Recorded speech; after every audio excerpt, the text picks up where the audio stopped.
el ELN no se sube al bus de la negociación con Belisario. Es uno de los momentos más críticos de la historia de Colombia porque era una acumulación de problemas. El ELN se resiste a entrar en ese proceso de negociación. Si las FARC tienen un terreno, nosotros tenemos que tener otro. 60 años de guerra, 60 años de esfuerzos frustrados para lograr un acuerdo de paz con el ELN. En este capítulo, una cronología sobre la historia de encuentros y desencuentros con esa guerrilla, desde el gobierno de Alfonso López Miquelsen hasta el gobierno de Andrés Pastrana Arango. Capítulo 10. Los portazos a la paz. Primera parte. Que la paz sea posible. Tenemos que terminar de una vez y para siempre con 6 décadas de violencia y conflicto armado. Convocamos a todas las personas desarmadas para encontrar los caminos del territorio que permitan la convivencia. 7 de agosto de 2022, Plaza de Bolívar de Bogotá. Durante su discurso de posesión, Gustavo Petro, el primer presidente de izquierda en Colombia en 2 siglos de historia republicana, hace de nuevo un llamado a los grupos armados para poner fin a las múltiples violencias que sufre el país. Es su propuesta de paz total.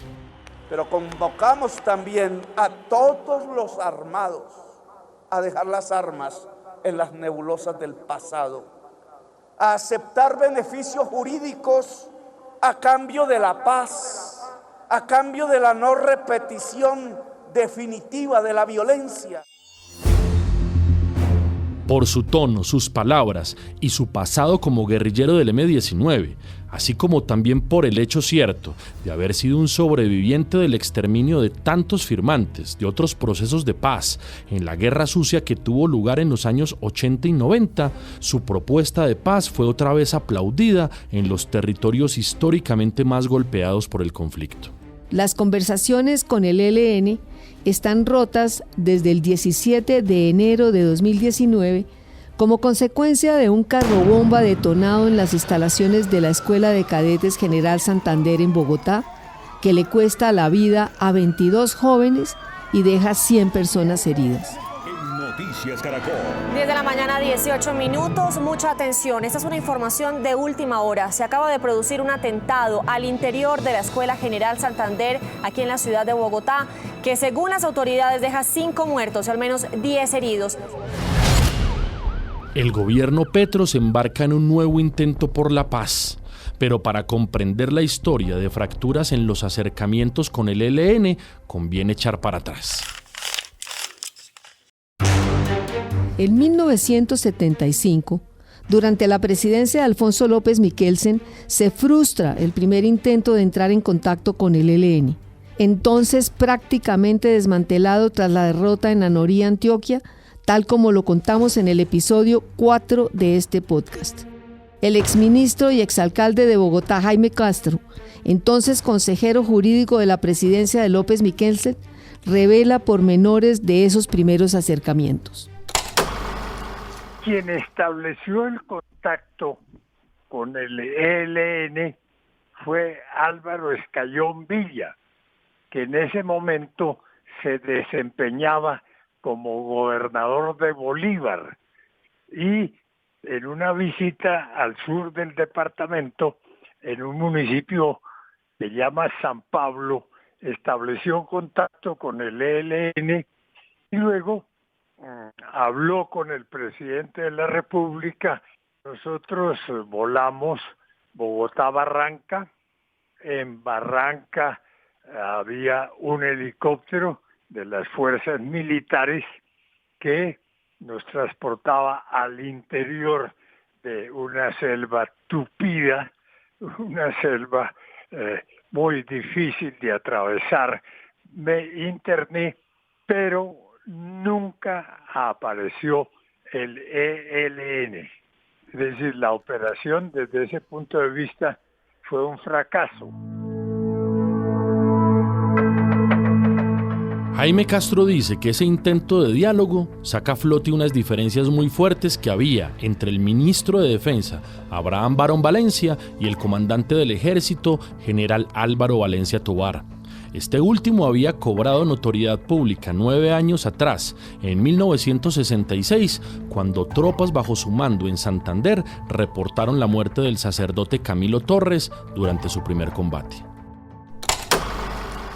La operación obviamente se hizo de acuerdo con el Ministerio de Defensa, pero Álvaro Valencia Tovar consideró siempre que esa había sido una trampa del ELN al gobierno, que el ejército ya lo tenía cercado y que iba a capturarlo en poco tiempo.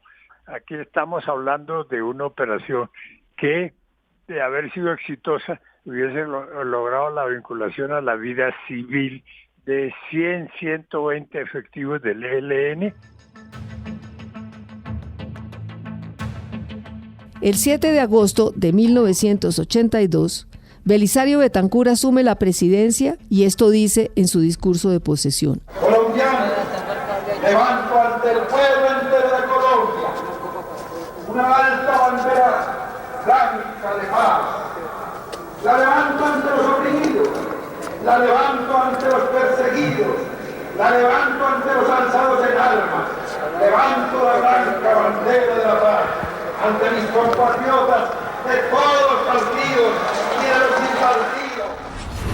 Betancur Cuartas reconoce a las guerrillas como actores políticos en sorprendente giro con su antecesor Julio César Turbay. Una oportunidad real para desactivar el conflicto interno. Pero el camino está sembrado de espinas. Los militares, entrenados para la guerra contrainsurgente e influenciados por la doctrina de seguridad nacional de Washington, sabotean desde el comienzo la política de paz. Lo mismo ocurre con miembros del propio gabinete presidencial, influyentes sectores económicos y hasta la iglesia. Son tiempos de guerra fría. El comunismo y las guerrillas son el enemigo a combatir.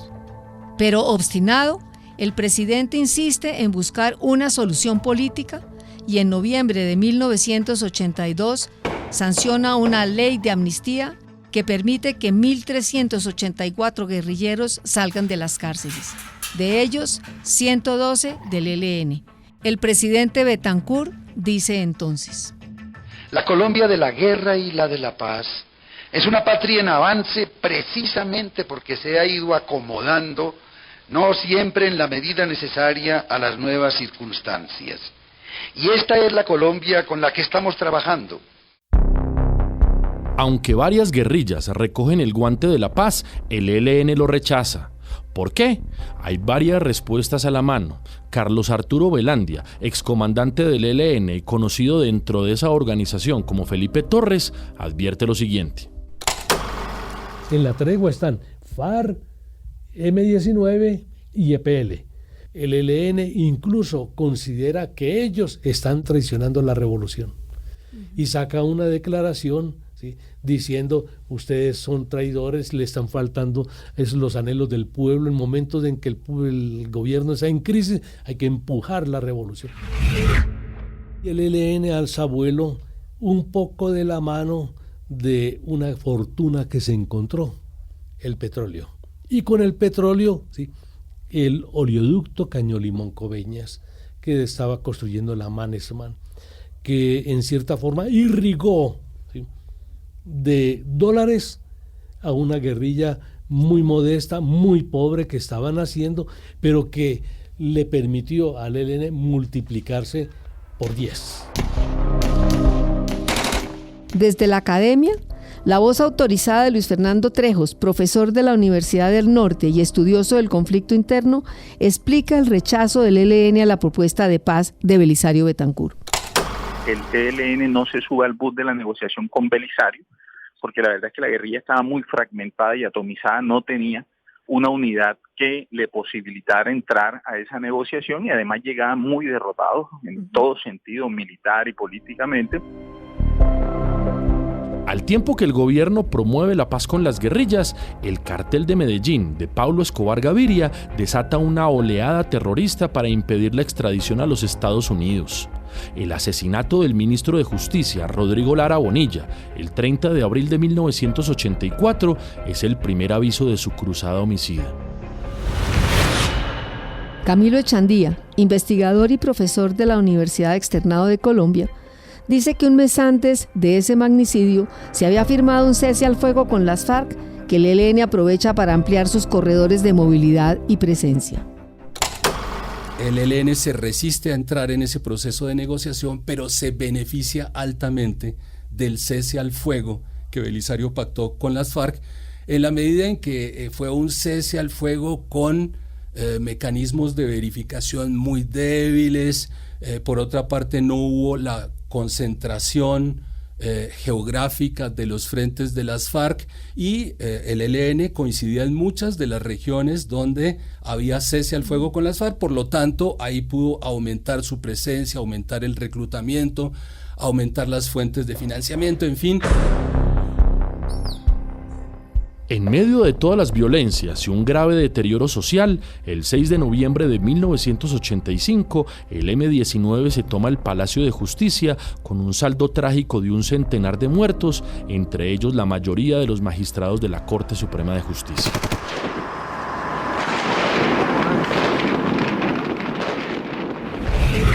La tragedia pone al gobierno contra las cuerdas y debilita los intentos de paz con las guerrillas.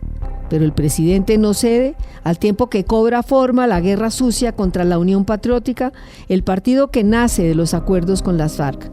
Entre tanto, el ELN, recuperado y repotenciado por los recursos obtenidos del secuestro y la extorsión a la industria petrolera, intensifica sus acciones violentas. Sin oxígeno y con un país desesperanzado, el gobierno Betancur llega a su fin en agosto de 1986. Lo sucede el liberal Virgilio Barco, con su eslogan de mano tendida y pulso firme. Esto dice Barco en su discurso de posesión. Nuestro empeño de reconciliación debe continuar dentro de lineamientos claros e institucionales. Hay que poner en marcha un plan que permita la reincorporación de quienes han escogido el camino de la subversión armada. Las guerrillas rechazan el ramo de olivo, mientras las masacres de paramilitares y la barbarie del cartel de Medellín acaparan los titulares de los medios.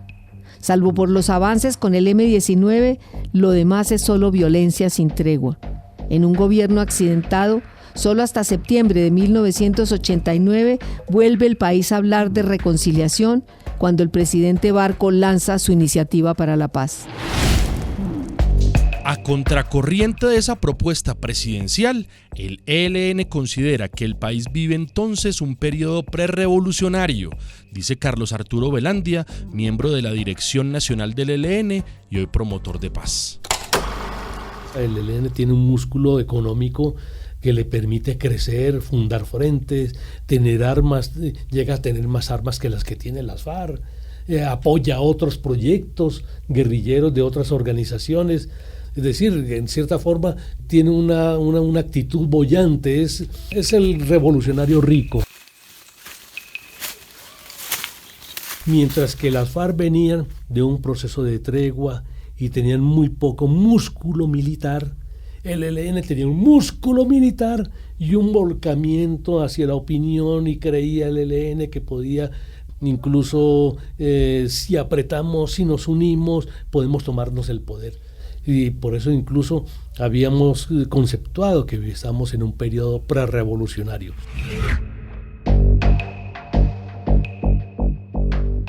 En esa misma línea coincide el investigador Luis Fernando Trejos. El ELN tiene la particularidad que no se sumó a los esfuerzos de paz de Belisario y tampoco a los de Virgilio Barco, porque en ese momento no veía condiciones. Para el ELN en ese momento la revolución todavía podía hacerse. Entonces era un contexto en el cual no estaban débiles y creo yo que la negociación no les era atractiva porque ellos percibían que en ese momento estaban avanzando en la consecución de planes estratégicos. La razón fundamental por la cual el ELN se siente entonces capaz de desafiar al Estado son los recursos a manos llenas que deriva de las rentas del petróleo. Lo primero es que accede a una fuente de recursos permanente y lo otro es que también revitaliza su discurso político, ¿no? El petróleo le posibilitó al ELN, digamos, una reconfiguración armada, porque empiezan un proceso de expansión territorial. Mientras los carteles de la droga sumen a Colombia en las ciénagas podridas de la barbarie, la guerrilla del ELN acumula capital económico, alianzas estratégicas y poder territorial en la frontera con Venezuela. Durante la campaña presidencial de 1990, 3 candidatos presidenciales son asesinados por la mafia. Humberto de la Calle, quien será figura clave del nuevo gobierno de César Gaviria, recuerda esos momentos de oscuridad y tinieblas. Es uno de los momentos más críticos de la historia de Colombia, porque era una acumulación de problemas. Por un lado, pues la expansión de los carteles, y en particular Pablo Escobar ya francamente metido en terrorismo urbano indiscriminado, bombas en los supermercados, etc. En segundo lugar, la muerte de varios candidatos presidenciales. En tercer lugar, una crisis política, una desconfianza total sobre los partidos, el Congreso, y en la juventud, dijéramos, una fatiga con lo que había, por eso esas banderas que pudiéramos llamar antipolíticas tienen impacto. Había una esperanza, sin duda, que era Luis Carlos Galán, muere Luis Carlos Galán. Entonces, estábamos ya no al borde del abismo, sino en el abismo. Era como lo que era el sentimiento cuando Gaviria acepta la candidatura y gana la presidencia. Y ahí empiezan a derivarse entonces, en busca de esperanza, pues todo el tema de la constituyente, que tuvo epicentro en los estudiantes, en la séptima papeleta. Bienvenidos al futuro. Ese es el eslogan con el que César Gaviria Trujillo llega al poder el 7 de agosto de 1990 y con la promesa de convocar a una constituyente. Compatriotas, nuestra nación culminó la más difícil y accidentada campaña electoral de su historia. La violencia amenazó con arrasar valores y principios tutelares, nuestra democracia y nuestra libertad. Perdimos a miles de colombianos de bien, entre quienes se contaban nuestros mejores y más jóvenes dirigentes, Luis Carlos Galán, Bernardo Jaramillo y Carlos Pizarro. La constituyente es anzuelo y aliciente para que las guerrillas se desmovilicen y puedan participar en la asamblea encargada de redactar la nueva constitución. El mundo ha cambiado, el muro de Berlín ha caído.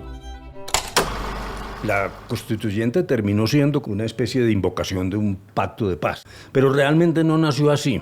Eso tuvo una evolución. Yo digo que el primer lamento, pero también la primera esperanza en manos de los jóvenes era más el cambio de la política, dijéramos, buscar una política más limpia y más honesta, un tema también muy duro contra la corrupción, fue tomando cuerpo y la paz fue cuajando.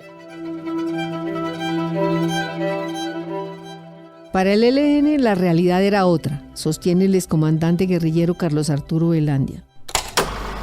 El ELN no creía en la constituyente porque el ELN estaba preparado para tomarse el poder y crear una nueva constitución de naturaleza popular y socialista, porque nos íbamos a tomar el poder, porque íbamos a tener una lectura amable hacia la Asamblea Nacional Constituyente, que para el ELN en aquella época no era más sino reformismo, ¿sí?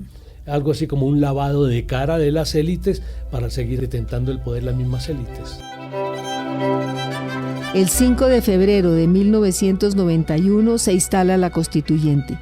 El país respira aires de cambio, pero las FARC y el ELN lo retornan al pantano. Más de 200 ataques en 6 días.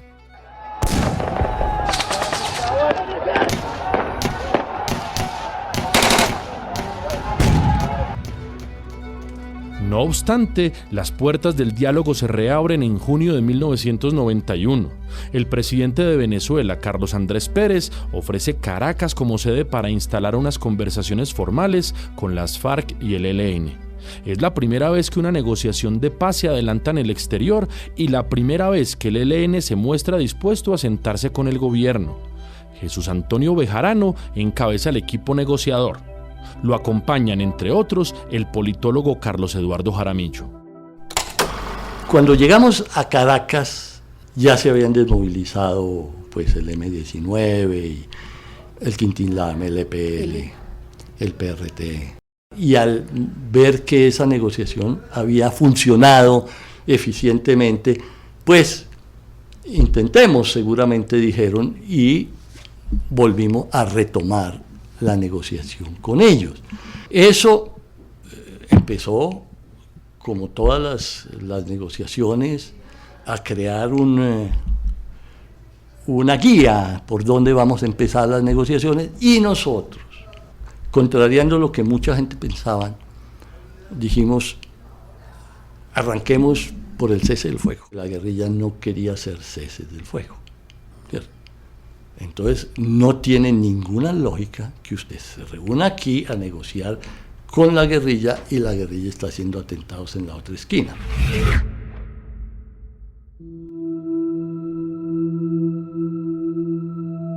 Negociar al tiempo con grupos guerrilleros tan disímiles y con una agenda tan extensa anticipa el fracaso. No hay sintonía entre las FARC y el ELN. Sus estructuras, funcionamiento e historia son diferentes. Reina la ambigüedad, como lo ilustra Humberto de la Calle con la siguiente anécdota. En algún momento, Chucho Bejarano, Jesús Antonio Bejarano, que era el jefe negociador, nos llamó y nos dijo, hay paz, esta noche vamos a firmar.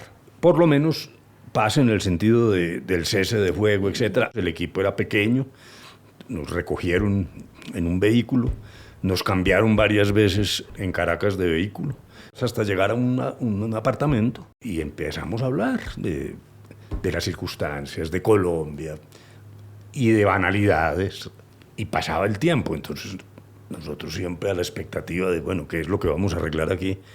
Una cosa rarísima, para mí sigue siendo misteriosa. Hacia las 10 de la noche o algo así. Bueno, mil gracias por haber venido y que estén muy bien y aquí seguimos. Y eso se desvaneció. Nunca supe qué pasó.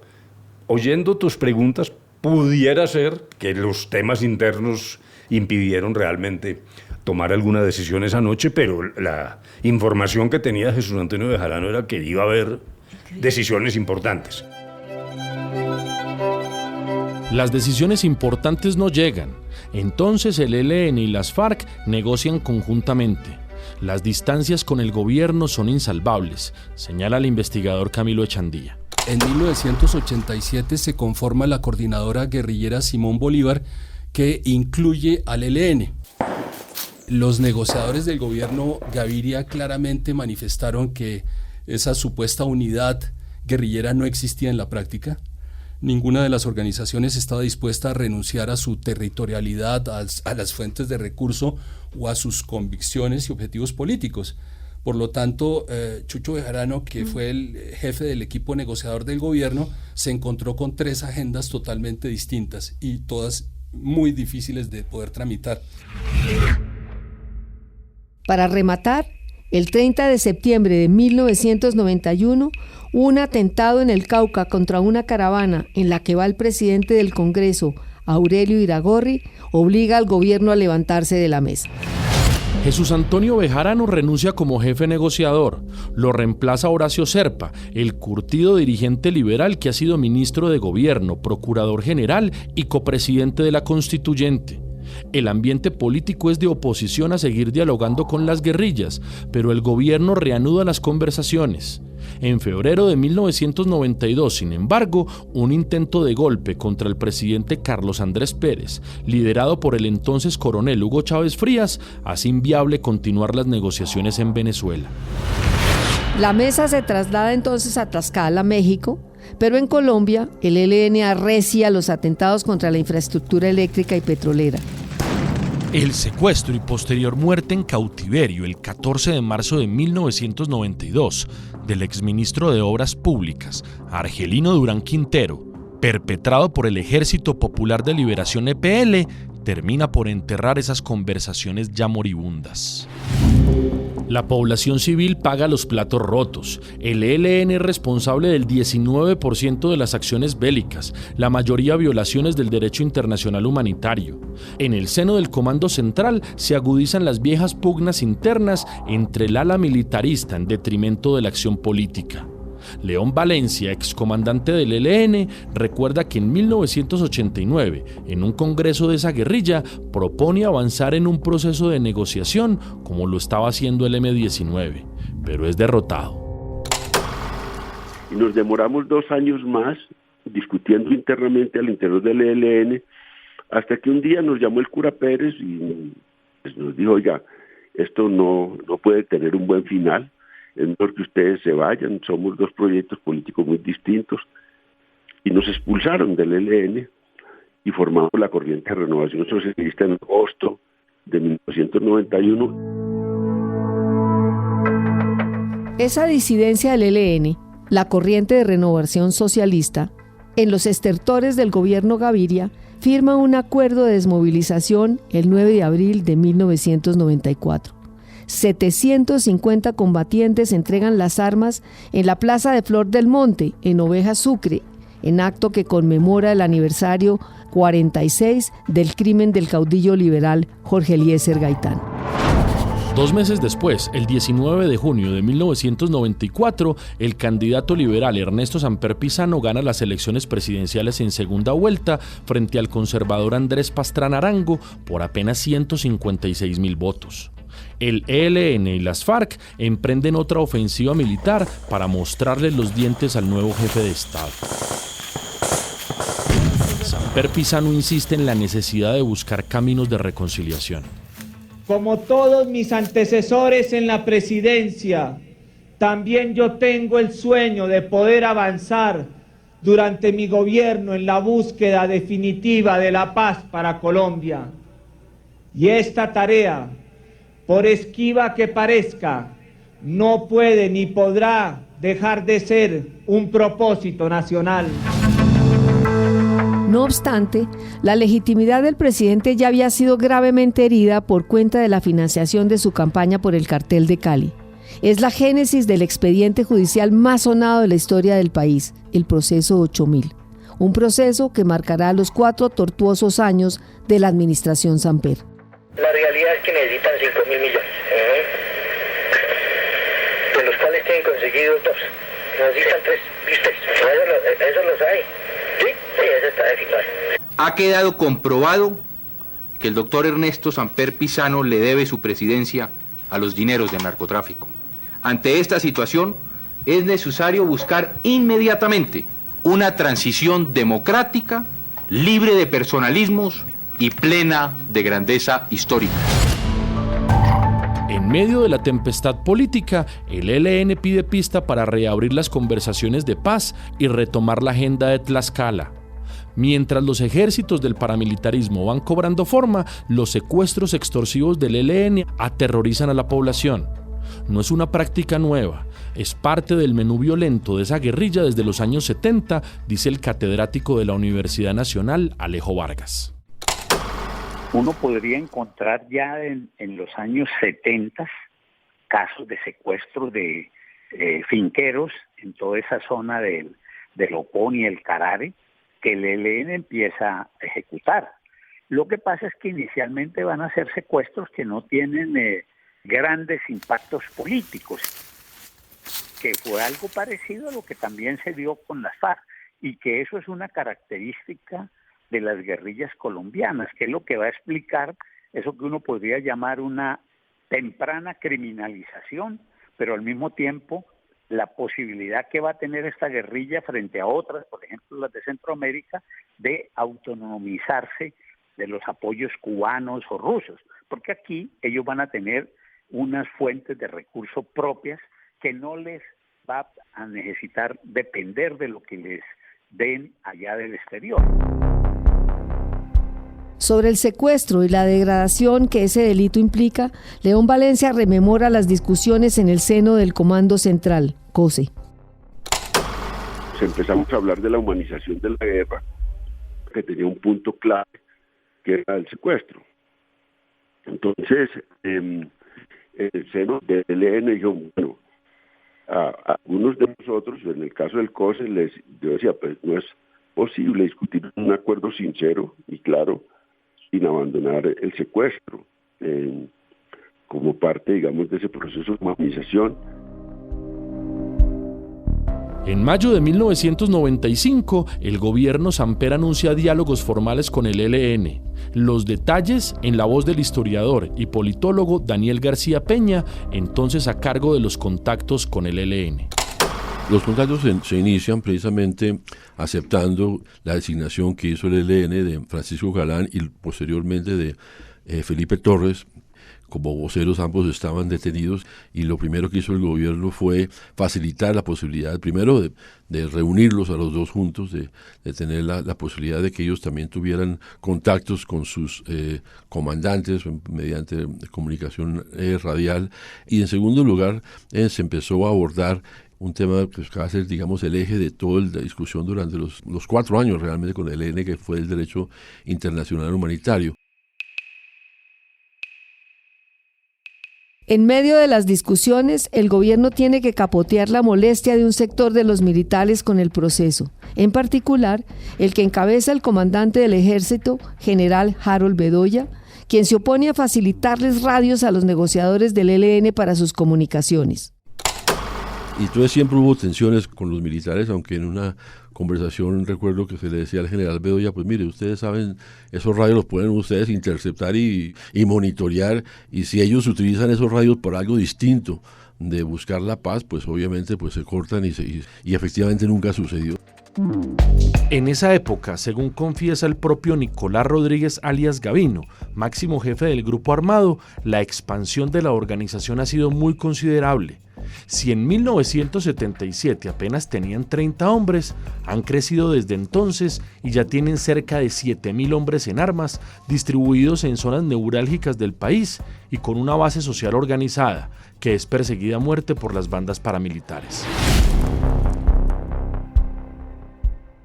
La crisis de gobernabilidad y legitimidad del gobierno se profundiza mientras las investigaciones por el proceso 8000 avanzan en la Fiscalía y la Corte Suprema de Justicia. Habla el excomisionado de paz Daniel García Peña. Sin duda alguna el 8000 y todo lo que significó, pues nos llevó a entender que era difícil, por no decir imposible, lograr la paz o lograr un acuerdo en ese momento, pero sí vimos la importancia de ir dejando las herramientas y los instrumentos para el futuro, sabiendo que la guerra no iba a resolverse por la vía militar. Los diálogos con la guerrilla del cura español Manuel Pérez pierden vuelo, mientras el proceso 8000 toma velocidad de crucero. A pesar de la turbulencia política, el gobierno logra mantener contactos discretos con el ELN. Entonces reaparece el oscuro agente alemán Werner Mauss, el mismo que en 1983 sirve de intermediario en la liberación de los ingenieros de la multinacional Mannesmann, encargada de la construcción del oleoducto Caño-Limón-Coveñas, secuestrados por el ELN. Mauss se reúne con el ministro de Gobierno Horacio Serpa y también con Gavino y Antonio García del COSE. Las reuniones dan sus primeros frutos a comienzos de 1996, cuando Antonio García y 18 guerrilleros más emprenden una gira por varios países de Europa que incluye España, Francia, Suiza, Italia, Holanda, Noruega y el Vaticano. El Eurotour, como lo llaman con sarcasmo los medios y la oposición, tiene la bendición del gobierno Samper, asegura Daniel García Peña. Por lo tanto, la gira, digámoslo así, contó con el visto bueno del gobierno colombiano, porque consideramos, y siempre estoy convencido de eso, que entre más contacto tiene en ese momento el ELN, y yo diría que hoy en día sigue siendo igual de cierto con la comunidad internacional, con el mundo, pues más se van a dar cuenta que la necesidad de dejar atrás la guerra y de buscar la salida negociada. De tal manera que eso fue parte de esos preparativos que se hicieron, de ese acompañamiento informal y discreto que se dio por parte de algunos países, particularmente España y Alemania. Al tiempo de esas movidas diplomáticas, en 1996, las autoridades colombianas detienen al agente Mauss y a su esposa Micaela, señalados de intermediar liberaciones con el ELN y de proveerles armas. Pese al escándalo, los contactos con el ELN no se congelan. Continúa Daniel García Peña. en la medida en que esos eran contactos que iban por otro lado, que tenía que ver con estos secuestrados y demás, pues realmente no tuvieron nada que ver con los diálogos que estamos llevando a cabo. Los Maos no jugaban un papel oficial ni formal y por lo tanto realmente no afectó la dinámica de conversaciones. Al margen del rol de los Maus, el conflicto continúa. Como en un bucle, Colombia sigue atrapada entre los vaivenes de la guerra y de la paz y el conteo incesante de muertos. Lo reconoce García Peña. El conflicto está cada vez más escalado y eso es una historia que se repite, que cada vez que hay un intento fallido de negociación de paz, la guerra se vuelve más cruenta.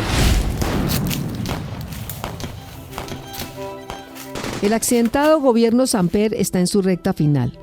El 9 de febrero de 1998, por gestiones del episcopado colombiano y con el apoyo del gobierno español, delegados del gobierno y del ELN firman en secreto en Madrid el preacuerdo del Palacio de Viana, que busca abrir el diálogo y convocar a una convención nacional. Un punto de honor para esa guerrilla. 5 días después de este importante avance, el 14 de febrero de 1998, el máximo comandante del ELN, el cura aragonés Manuel Pérez, muere de hepatitis C en algún lugar de las montañas de Santander. Gavino toma las riendas como nuevo comandante, seguido de Antonio García y Pablo Beltrán. Sin embargo, el acuerdo es filtrado por el diario ABC de España. Efectivamente fue un torpedo, tan pronto se conoció la noticia, pues eso fue utilizado de alguna manera como una disculpa para romper el proceso. A pesar de estos desencuentros, el 15 de julio de 1998, a menos de un mes de la posesión de Andrés Pastrana como presidente, 3 delegados del ELN y 40 colombianos, en representación de la sociedad civil, firman el Acuerdo de Puerta del Cielo en la ciudad alemana de Maguncia. Por primera vez, el ELN se compromete a suspender la voladura de oleoductos y anuncia como gran concesión que suspenderá el secuestro de personas mayores de 65 años y de mujeres embarazadas. La suerte del acuerdo es incierta, pues se da en medio de la transición entre 2 gobiernos, en la que el presidente electo ha sido el principal antagonista del presidente que se va. Andrés Pastrana llega a la Casa de Nariño con el siguiente discurso. El presidente de la República asume el liderazgo irrenunciable de construir la paz. No esperen de mí que construya una burocracia de la paz. Desde ahora convoco a todos los colombianos a seguir y trabajar dentro de la agenda de paz que voy a dirigir. Colombia está urgida de buenas noticias para esperanzar a una nación atenazada por la guerra, pero la administración Pastrana recibió un país que transita horas verdaderamente oscuras. La violencia no da tregua, la economía deprimida, las relaciones con Washington fracturadas y el narcotráfico al alza, alimentando las arcas de guerrillas y paramilitares. Las autoridades contabilizan más de 76.000 hectáreas sembradas de coca en territorios controlados por los grupos armados. 2:16 de la tarde. Colombia tiene hoy uno de los más preocupantes panoramas de cultivos ilícitos en su historia. Así lo advierte el informe del Sistema Integrado de Monitoreo de la ONU, según el cual el mayor incremento está en Antioquia, Putumayo, norte de Santander y Cauca. Agrega el informe que el departamento de Nariño y Tumaco son las zonas con más coca en Colombia. El gobierno señaló que hay preocupación por la resiembra. El comisionado de paz, Víctor G. Ricardo, retoma contactos con el ELN y el 9 de octubre de 1998 el gobierno declara abiertas las conversaciones y al día siguiente Víctor G. Ricardo se reúne por primera vez con Óscar Santos, miembro del COSE, en el municipio antioqueño de San Francisco. Víctor G. Ricardo lo cuenta así. Me reuní primero con el ELN en San Francisco que con las mismas FARC. Con el entonces comandante Santos buscamos un mecanismo para tener una agenda que permitiera que el desarrollo de ella se buscara una solución política del conflicto. Y incluso llegamos a tomar una decisión bastante arriesgada que era darle libertad provisional al señor Galán y al señor Torres para que comenzaran a hablar con el COSE en aras a ver la viabilidad de organizar lo que ellos hablaban y proponían, que era una asamblea nacional, donde asistiera no solamente el gobierno, sino los distintos actores de la sociedad, cosa que a mí no me disgustaba porque eso le daba una visión de Estado. De esa reunión surge la declaración de Río Verde, en alusión al corregimiento antioqueño. Los vientos de paz que soplan entonces derivan en tormenta apenas una semana después. El 18 de octubre de 1998, el Comando Cimarrones del Frente José Antonio Galán del ELN realiza un atentado contra el oleoducto central Cusiana-Coveñas que causa una hecatombe humana y ambiental en Machuca, un pequeño pueblo del municipio antioqueño de Segovia. Tal como lo relatamos en el capítulo 6 de este podcast. Más de 80 personas mueren calcinadas. Los habitantes del corregimiento de Machuca, en Segovia, Antioquia, vivieron un infierno por cuenta de un atentado del ELN a un oleoducto. El crudo se regó sobre el río Pocuné y una segunda carga fue el detonante de un incendio que consumió por lo menos 50 viviendas. La posibilidad de diálogo parece desvanecerse, pero aún así, el comisionado Víctor G. Ricardo se reúne en Caracas con el comandante militar del ELN, Antonio García, en febrero de 1999. En ese momento el presidente Chávez ofreció su territorio para hacer la reunión y el presidente Pastrana consideró que era adecuado hacerla. Yo fui y ahí hubo un detalle, que los detalles a veces son más importantes que el fondo. Y es que había un médico, que es un médico conocido en el país, que trabajaba en las cárceles y pues conocía a muchos de los integrantes de los grupos alzados en armas. Ricardo se refiere al doctor Santiago Rojas y cuenta que en este encuentro, en una finca cerca de Caracas, el reconocido médico le puso los pelos de punta al comandante del COSI, Antonio García. Y él tenía un aparato que yo ni siquiera me había fijado que era, encima del escritorio, y entonces le preguntó Antonio García qué era eso, y el doctor Rojas contestó que él, entre las cosas, además de ser médico, pues que él también trabaja mucho con energías, pues que ese era un aparato para medir energías, positivas o negativas, y eso lo aprovechó en García para hacer un show. Y entonces dijo que yo lo que había llevado era un espía, que era un brujo, y que por lo tanto las negociaciones se paraban.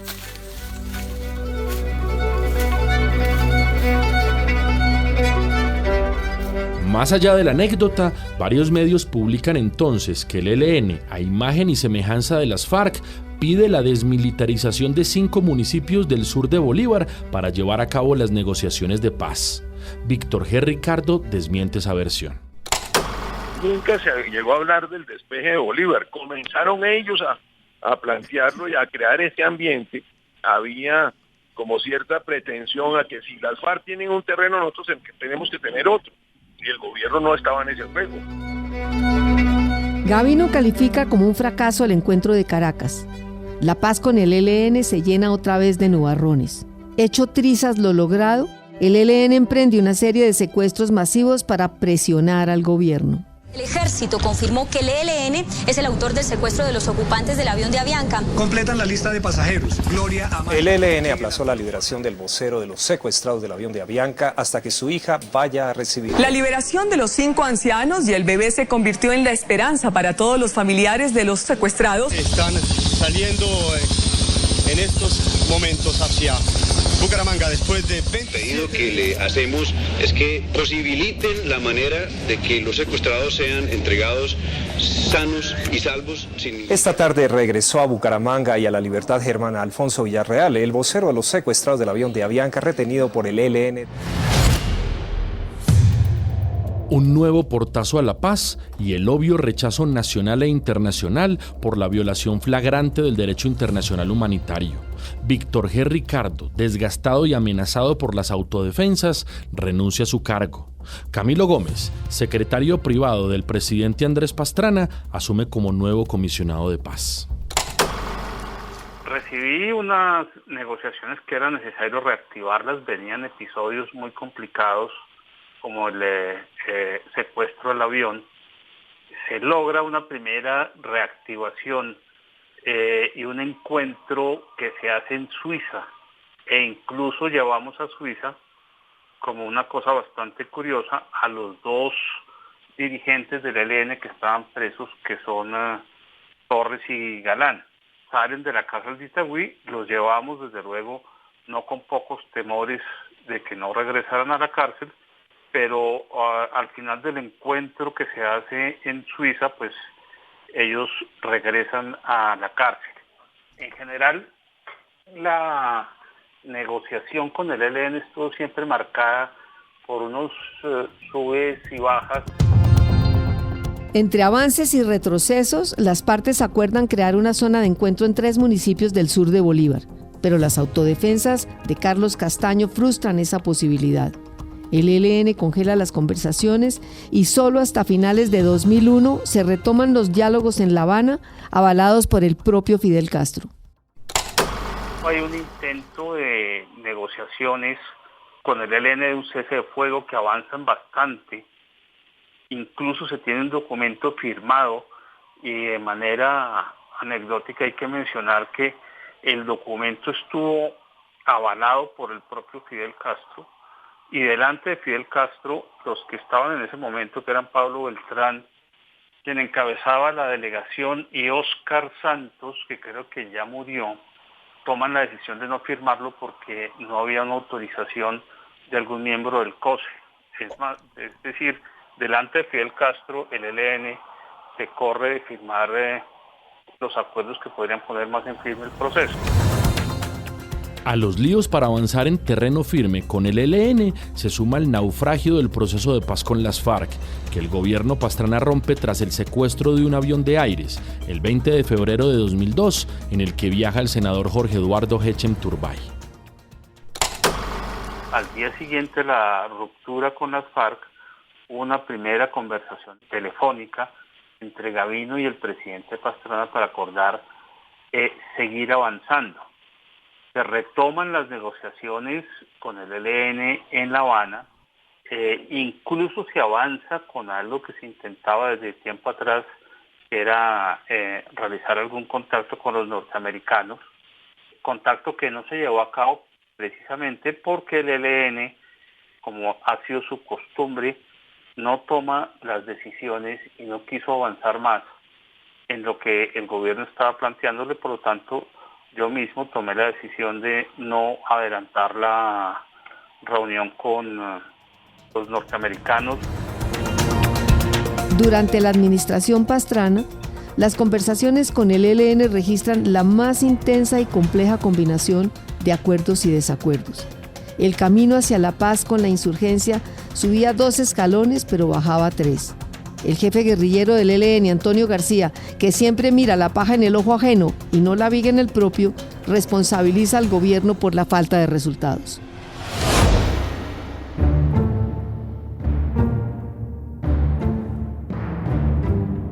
El fracaso de las negociaciones con las guerrillas, el escalamiento de la violencia paramilitar y la crisis del liderazgo de Pastrana mueven el péndulo hacia la derecha. Con ese telón de fondo, Álvaro Uribe Vélez gana en primera vuelta el 26 de mayo de 2002 con la promesa de derrotar la subversión. Compatriotas, acompáñenme, no les fallo. Colombia necesita un gobierno de mano firme contra la corrupción, la politiquería, de mano firme contra la violencia. El mundo me criticó que cómo iba a hacer las paz, pues que yo necesitaba a Chávez para la paz en Colombia. El proceso de paz en su complejidad consumió al equipo negociador y consumió al gobierno. El ELN que uno conoce en una mesa de negociación no es desde luego el ELN que está en el terreno. Ya se los dijimos, ustedes ya están viejitos, nosotros también. Ya es hora de que esto cambie. Ni las dos administraciones de Álvaro Uribe, ni las dos administraciones de Juan Manuel Santos, tampoco la administración de Iván Duque. Alcanzar un acuerdo de paz con el ELN parece la historia del perro que se muerde la cola. ¿Se repetirá la historia en el gobierno de Gustavo Petro? La continuación de esta cronología de frustraciones en la segunda parte del episodio 10.